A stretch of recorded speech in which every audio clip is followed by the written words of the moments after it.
Hi, Mark Reedy here. In this video I'm going to show you how you can have a different labor rate for each employee that you add to work orders. So we're going to go over here to Forms and then Personnel, and we'll go ahead and choose this one here.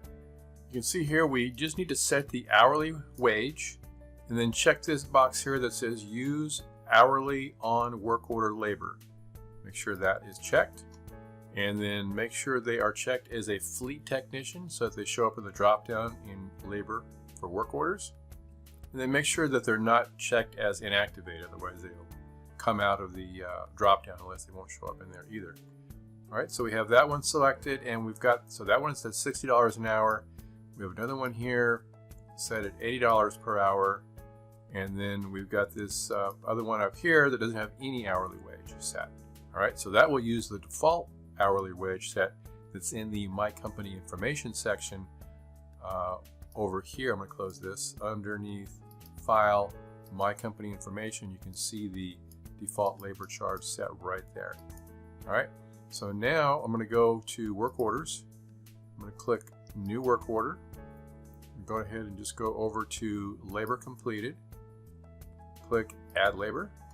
And now I'm going to go ahead and I can either choose to enter an employee here, or I can put how many hours it is. So we'll just say 1 hour for now. And then we're going to choose the employee. And you saw how that changed to $60 per hour. And then we just give it a description, and we can click Add Labor. All right, and then it defaults back to the default labor rate here. And now I'm going to go ahead and put in another one, 2 hours. And we're going to choose this second person, and that changed to $80 per hour. All right, so now if I wanted to override that and say, okay, for this one we're going to charge 100, all right, or give them 100, either way.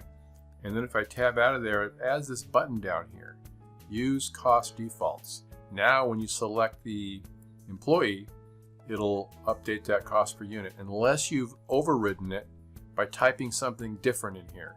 So I've typed something different, and now if I were to go back over here to this person, now see how it doesn't change back to 100, from this 100 back to 60?